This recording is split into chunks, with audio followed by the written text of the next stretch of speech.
شکر ہے تیرا خدایا، میں تو اس قابل حامدا ومصلیا اما بعد فاعوذ باللہ من الشیطان الرجیم بسم اللہ الرحمن الرحیم بدیع السماوات والارض بدیع السماوات والارض زمین و آسمانوں کو بنانے والا، بدیع نئے طریقے سے بنانا،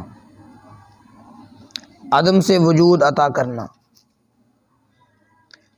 زمین و آسمانوں کو بنانے والا، نئے طریقے سے زمین و آسمانوں کی پیدائش کرنے والا ہے، بنانے والا ہے۔ تو انا یکون لہ ولد، تو کیسے ہو سکتا ہے اس کے لیے لڑکا؟ ولم تکن لہ صاحبہ، حالانکہ نہیں ہے اس کی کوئی بیوی، صاحبہ اس کی کوئی بیوی نہیں۔ وخلق کل شیء، اس نے ہر ایک چیز کو پیدا کیا۔ وہو بکل شیء علیم، اور وہ اللہ ہر ایک چیز کو جاننے والی ذات ہے۔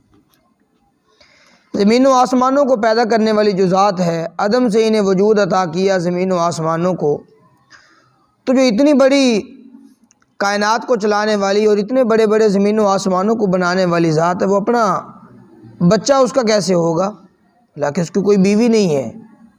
وہ تو ہر ایک چیز کو خود ہی پیدا کرنے والی ذات ہے، ہر ایک چیز کو پیدا کرنے والی ذات وہ رب تعالیٰ کی ہے۔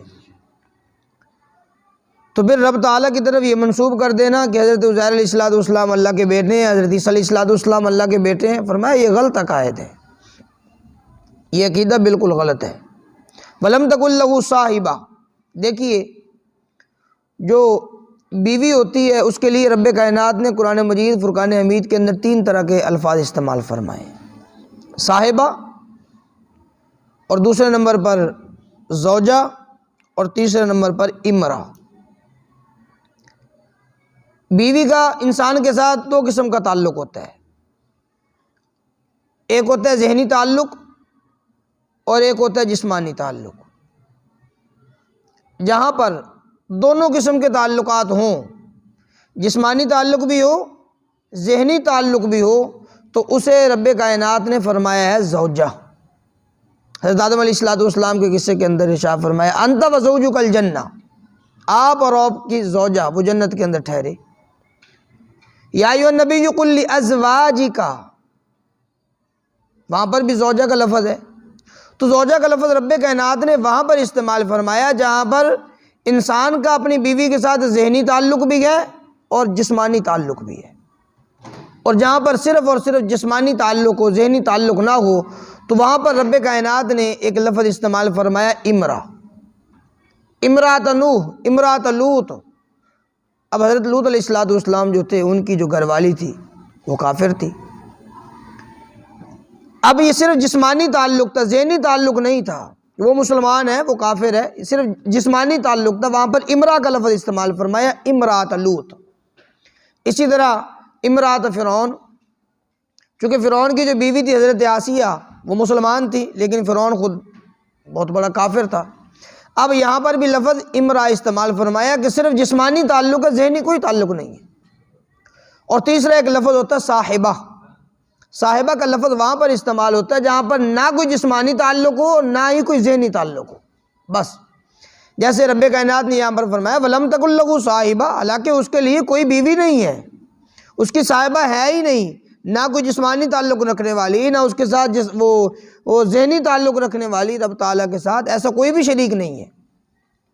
تو وَخَلَقَ كُلَّ شَيْءٍ، اللہ نے ہر ایک چیز کو پیدا کیا، وَهُوَ بِكُلِّ شَيْءٍ عَلِيمٌ، وَهُوَ اور وہ اللہ بِكُلِّ شَيْءٍ ہر ایک چیز کو علیم جاننے والا ہے، سب کچھ جاننے والی ذات ہے۔ ذَلِكُمُ اللَّهُ رَبُّكُمْ، یہ ہے اللہ جو تمہارا رب ہے، لا الہ الا ہو، نہیں ہے کوئی معبود الا ہو سوائے اس کے، اللہ کے علاوہ اور کوئی معبود نہیں۔ خالق کل شیء، خالق وہ پیدا کرنے والا ہے، کل شیء ہر ایک چیز کو، ہر ایک چیز کو پیدا کرنے والا ہے۔ فَاعْبُدُوا، پس تم اسی کی عبادت کرو۔ وَهُوَ عَلَى كُلِّ شَيْءٍ وَكِيلٌ، اور وہ اللہ عَلَى كُلِّ شَيْءٍ ہر ایک چیز پر وکیل، وہ نگہبان ہے، ہر ایک چیز پر وہ نگہبان ہے۔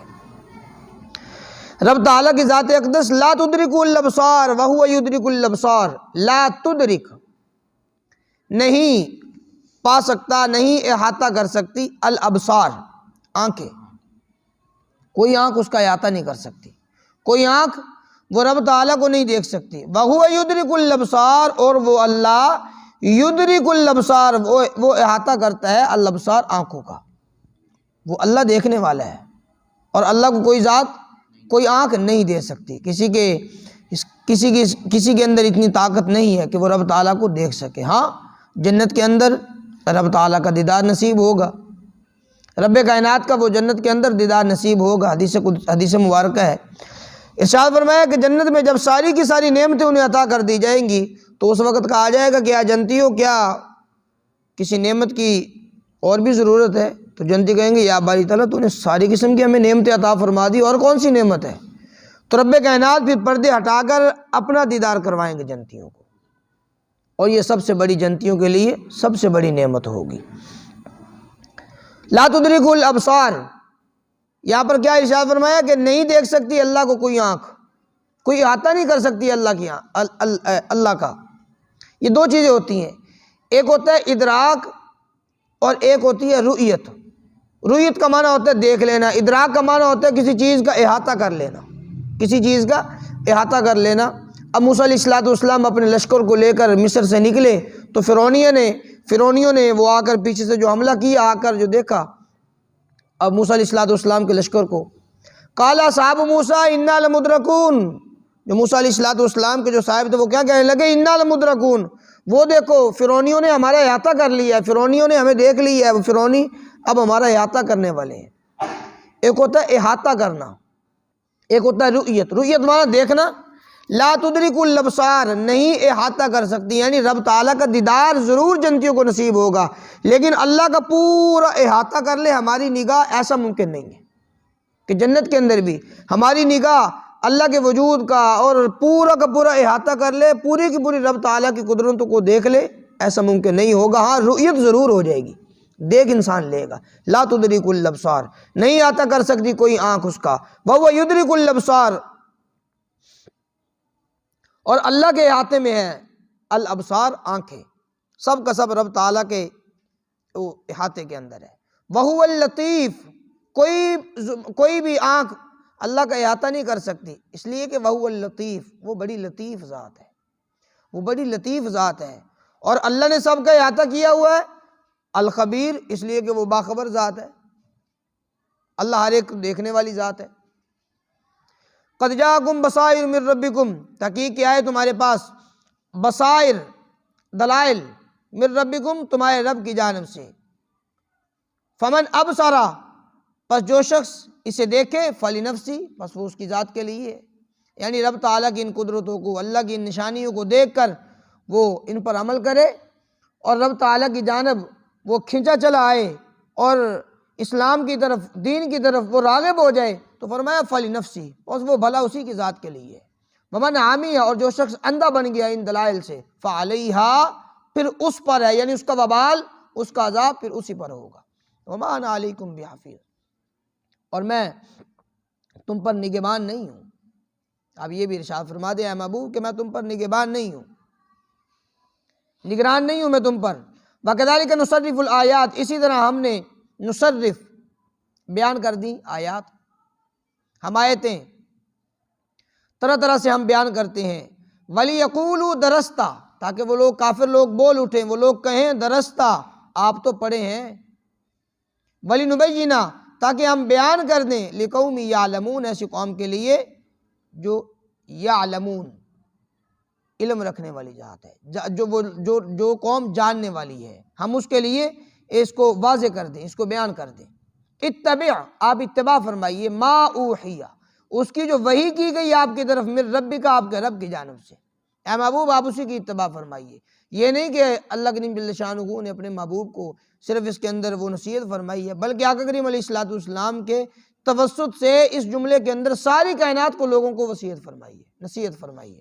اتبع ما اوحی الیک من ربک، جو کچھ تمہارے رب کی جانب سے تم پر نازل ہوا، اتار دیا گیا، وحی کر دیا گیا، بس اسی کی اتباع کرو۔ لا الہ الا ہو، نہیں ہے کوئی معبود الا ہو، سوائے اس کے۔ وَأَعْرِضْ عَنِ الْمُشْرِكِينَ، اور آپ اعراض فرمائیے، عن المشرکین، مشرکین سے آپ اعراض فرمائیے۔ وَلَوْ شَاءَ اللَّهُ مَا أَشْرَكُوا، اگر اللہ چاہتا تو ما اشرکوا، وہ شرک نہ کرتے، لیکن رب کائنات نے ان کے مقدر کے اندر یہی لکھا ہے۔ وَمَا جَعَلْنَاكَ عَلَيْهِمْ حَفِيظًا، اور نہیں ہم نے بنایا آپ کو ان پر نگہبان۔ اے محبوب، ہم نے آپ کو ان پر نگہبان نہیں بنایا، آپ زبردستی ان کو شرک سے روک نہیں سکتے، زبردستی آپ ان پر نہیں کر سکتے۔ وَمَا أَنْتَ عَلَيْهِمْ بِوَكِيلٍ، اور نہیں ہے آپ علیہم ان پر بوکیل، کوئی حاکم، وکیل نہیں ہے، آپ سے ان کے متعلق نہیں پوچھا جائے گا، آپ سے کوئی بات پوچھ نہیں ہوگی، صرف ان کے اعمال، ان کے برے اعمال کے متعلق انہی سے پوچھا جائے گا۔ وَلَا تَسُبُّوا الَّذِينَ يَدْعُونَ مِن دُونِ اللَّهِ فَيَسُبُّوا اللَّهَ عَدْوًا بِغَيْرِ عِلْمٍ، نہ تم گالی دو الذین، انہیں یدعون من دون اللہ، جو اللہ کے علاوہ جن کو یہ لوگ پکارتے ہیں، جن کو یہ لوگ پوچھتے ہیں، آپ انہیں گالی نہ دو، ان کے بتوں کو برا بھلا نہ کہو، ان کے خداؤں کو برا بھلا نہ کہو، اس لیے کہ فَيَسُبُّوا اللَّهَ عَدْوًا بِغَيْرِ عِلْمٍ، جب تم ان کے خداؤں کو برا بھلا کہو گے تو وہ لوگ ضد کے اندر آ کر، وہ اسی اناد کے اندر آ کر وہ تمہارے خدا کو برا بھلا کہنا شروع کر دیں گے، رب تعالیٰ کی وہ گستاخی کرنا شروع کر دیں گے۔ جیسے آقا کریم علیہ السلام کی حدیث طیبہ ہے، اللہ کے نبی حضور پر نور آقا نامدار جناب رسول اللہ صلی اللہ تعالیٰ علیہ وسلم نے ارشاد فرمایا کہ اے لوگوں، اپنی ماں کو گالی نہ دو۔ یا رسول اللہ، کون ہے کہ جو اپنی ماں کو گالیاں نکالے؟ آقا کریم علیہ السلام نے ارشاد فرمایا جب تم کسی کی ماں کو گالی دو گے وہ تمہاری ماں کو گالی دے گا، تو یہ ایسے ہی ہے جیسے کہ تم نے اپنی ماں کو خود ہی گالی دی۔ تو رب کائنات نے فرمایا کہ وَلَا تَسُبُّوا الَّذِينَ يَدْعُونَ مِن دُونِ اللَّهِ، نہ تم گالی دو انہیں یدعون، جن کو وہ لوگ پکارتے ہیں، من دون اللہ، اللہ کو چھوڑ کر، ان کے بتوں کو، ان کے خداؤں کو تم برا بھلا نہ کہو۔ فَيَسُبُّ اللَّهَ، پس وہ گالی دیں گے اللہ کو، وہ برا بھلا کہیں گے اللہ کو، عدوًا، ضد کرتے ہوئے، گستاخیاں کرتے ہوئے، بغیر علم، اپنی جہالت کی بنا پر۔ کذالک زینا لکل امت عملہم، اسی طرح ہم نے مزین کر دیا ہر ایک امت کے لیے عملہم، ان کے اعمال کو، ان کے عمل کو۔ ہر ایک گروہ ہے وہ اپنے عمل کے اندر خوش ہے، ہر ایک فرقہ ہے وہ اپنے عمل کے اندر خوش ہے، تو رب کائنات نے فرمایا ہر ایک کو ہم نے اسی کے عمل کے اندر ہی لگا دیا۔ ثم الی ربہم مرجعہم، پھر اپنے رب کی طرف، مرجعہم، ان کا پھرنا ہے، ان کا لوٹنا ہے اپنے رب کی طرف۔ فینبئہم بما کانوا یعملون، پھر وہ اللہ انہیں بتلائے گا، خبر دے گا، بما کانوا یعملون، اس کی جو کچھ وہ کرتے تھے، ہر ایک چیز کے متعلق رب کائنات پھر انہیں بتلائیں گے۔ آقا علیہ السلام قریش کے چند لوگوں کے پاس ایک مرتبہ تشریف لے کر کے گئے، اور جا کر حضور علیہ السلام نے انہیں دین کی تبلیغ فرمائی، تو وہ لوگ کہنے لگے کہ جس طرح حضرت موسیٰ علیہ السلام پر معجزات کا ان سے ظہور ہوا، اور باقی انبیاء علیہم الصلوات و تسلیمات ہیں ان سے معجزات کا ظہور ہوا، آپ بھی ہمیں کوئی معجزہ دکھائیں، جب آپ معجزہ دکھائیں گے تو ہم اس پر ایمان لے آئیں گے۔ آقا علیہ السلام نے فرمایا کیا معجزہ دیکھنا چاہتے ہو؟ وہ کہنے لگے یہ جو پہاڑ ہے صفا، تو اس کو آپ سونے کا بنا دیں، اس پہاڑ کو سونے کا پہاڑ بنا دیں۔ تو آقا کریم علیہ السلام نے کچھ چاہا بھی، لیکن رب کائنات نے ارشاد فرمایا کہ اے محبوب، اگر یہ لوگ معجزات کو دیکھ بھی لے پھر بھی یہ ایمان نہیں لے کر آئیں گے۔ ہاں، اگر یہ معجزات کو دیکھ کر ایمان انہوں نے قبول نہ کیا تو پھر یہ عذاب کے اندر مبتلا ہوں گے۔ اب آپ کے لیے ہے جیسے آپ کرنا چاہیں، آپ معجزہ دکھلانا چاہیں تو دکھلائیں، نہ دکھلانا چاہیں تو نہ دکھلائیں۔ پھر آقا کریم علیہ السلام نے معجزہ ان کو نہیں دکھلایا، چونکہ اس بات کا علم تھا کہ یہ نہیں جانیں گے، وہ مانیں گے نہیں اس بات کو، جب نہیں مانیں گے تو اللہ کے عذاب کے اندر یہ گرفتار ہوں گے۔ تو چند اصحاب علیہم رضوان، ان کے ذہن کے اندر یہ بات تھی کہ کہیں معجزہ دکھلا دیا جاتا، اچھا ہوتا کہ ان کو معجزہ دکھلا دیا جاتا۔ تو رب کائنات نے ساری کی ساری تفصیل کو اس آیت مبارکہ کے اندر بیان فرمایا۔ وَاقْسَمُوا بِاللَّهِ جَهْدَ أَيْمَانِهِمْ، وہ لوگ قسمیں اٹھاتے ہیں، باللہ، اللہ کی قسمیں، جَهْدَ أَيْمَانِهِمْ، اپنی قسموں کو پوری تاکید کے ساتھ، جو وہ شد و مد کے ساتھ وہ اپنی قسموں کو پختہ کرتے ہوئے وہ قسمیں اٹھاتے ہیں۔ لَإِن جَاءَتْهُمْ، البتہ اگر، لَإِن، البتہ اگر، جاءتہم، آ جائے ان کے پاس، آیتن، کوئی نشانی، تو لَيُؤْمِنُنَّ بِهَا، ضرور بضرور وہ ایمان لے کر آئیں گے اس پر۔ اس بات کی قسمیں اٹھاتے ہیں کہ آپ ہمیں کوئی معجزہ دکھلائیں، ہم ضرور اس پر ایمان لے کر آئیں گے۔ تو قل، رب کائنات نے فرمایا کہ محبوب آپ فرمائیے انما الآیات عند اللہ، آیات نشانیاں وہ تو اللہ کے ہاں ہیں، وہ تو اللہ کے قبضہ قدرت کے اندر ہے، اللہ کے اختیار کے اندر ہے۔ میں اپنے اختیار سے تمہیں کوئی معجزہ نہیں دکھلا سکتا۔ لیکن جو مسلمانوں کے دلوں کے اندر یہ بات تھی کہ کاش معجزہ دکھلا دے تو زیادہ بہتر ہے، اچھی بات یہ ہے کہ معجزہ دکھلا دیں ان کو۔ تو رب کائنات نے فرمایا وما یشعرکم، اے مسلمانوں تمہیں کیا شعور، تمہیں کیا خبر کہ انہا اذا جاءت لا یؤمنون، کہ جب آ گیا ان کے پاس معجزہ لا یؤمنون تو پھر بھی یہ ایمان نہیں لے کر آئیں گے۔ تمہیں اس بات کا کیا علم ہے، تمہیں کیا شعور ہے اس بات کی، تمہیں کیا خبر ہے کہ جب ان کے پاس وہ معجزہ آ بھی گیا، وہ نشانی آ بھی گئی، لا یؤمنون، تب بھی یہ لوگ ایمان نہیں لے کر آئیں گے۔ وَنُقَلِّبُ أَفْئِدَتَهُمْ وَأَبْصَارَهُمْ كَمَا لَمْ يُؤْمِنُوا بِهِ أَوَّلَ مَرَّةٍ۔ اللہ کریم نے ہر ایک انسان کے اندر کوئی نہ کوئی صلاحیت رکھی ہوتی ہے، اس صلاحیت کو جب ہم استعمال کے اندر لائیں گے تو وہ اس کی صلاحیت اور زیادہ بڑھتی چلی جائے گی۔ علم اگر کسی انسان کے اندر ہے، اب وہ آدمی وہ علم کو پھیلانا شروع کر دے تو اس کا اپنا علم پختہ ہو جائے گا، اس کی یہ صلاحیت اور زیادہ مضبوط ہو جائے گی۔ اسی طرح ہماری آنکھ کے اندر رب کائنات نے صلاحیت رکھی ہے دیکھنے والی، اب ہم اس آنکھ سے دیکھیں گے تو پھر تو ہماری بینائی صحیح رہے گی۔ اگر آنکھ پر پٹی باندھ دے 2-4 مہینوں کے بعد ہماری آنکھوں کی بینائی ختم ہو جائے گی۔ جی کسی بھی چیز کی رب کائنات نے صلاحیت رکھی ہو، اس کو ہم استعمال کے اندر لائیں تو وہ بڑھتی ہے، بڑھتی چلی جاتی ہے۔ یہ ہمارے بازوؤں کے اندر یہ جوڑ ہے، اس کے اندر طاقت ہے۔ اب ہم اس کے اوپر کوئی پٹی باندھ دیں اور جناب پلسٹر لگا کر یوں سیدھا کر دیں تو اس کے بعد یہ ہلے گی نہیں، تو اس چیز کی صلاحیت ختم ہو جاتی ہے، وہیں پر یہ چیز جام ہو جاتی ہے۔ ایک رب کائنات نے انسان کے اندر صلاحیت رکھی ہوتی ہے کسی بھی چیز کو سمجھنے کی صلاحیت رکھی ہوتی ہے، لیکن اگر انسان اپنی اس صلاحیت کو کوئی چیز دیکھے، کوئی چیز اس کے سامنے کوئی نشانی آئی، اس کا انکار کر دے، جی میں اس کو نہیں تسلیم کرتا، میں اس کو قبول نہیں کرتا، اب کوئی اور نشانی آئے گی تو اس کی یہ صلاحیت کم ہو جائے گی۔ دوسری مرتبہ کوئی اس کے پاس کوئی نشانی آئے گی تو اس کو ماننے کے اندر، نہ ماننے کے اندر اور زیادہ آگے بڑھے گا۔ تیسری مرتبہ کوئی آئے گی تو اور زیادہ آگے بڑھے گا، حتیٰ کہ بالکل انکار کر دے گا۔ پھر رب کائنات نے فرمایا جب انہوں نے اپنی سمجھ والی صلاحیت کو استعمال نہیں کیا تو ختم اللہ علی قلوبہم، اللہ نے مہر لگا دی ان کے دلوں پر، وعلی سمعہم وعلی ابصارہم غشاوہ، ان کی سمجھ پر، ان کی کانوں پر ہم نے مہر لگا دی، وعلی ابصارہم غشاوہ، ان کے آنکھوں پر ہم نے پردے چڑھا دیے ہیں، اب یہ تسلیم ہی نہیں کریں گے۔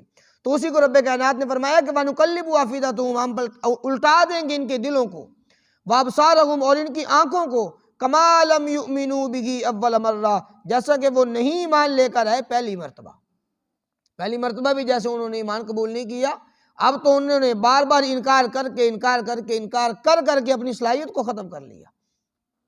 وَنَذَرُهُمْ فِي طُغْيَانِهِمْ يَعْمَهُونَ، اور ہم چھوڑ دیں گے ان کو فی طغیانہم، یہ اپنی سرکشی کے اندر، یعمہون، بھٹکتے پھریں گے، یہ اپنی اسی سرکشی کے اندر ہی رہیں گے۔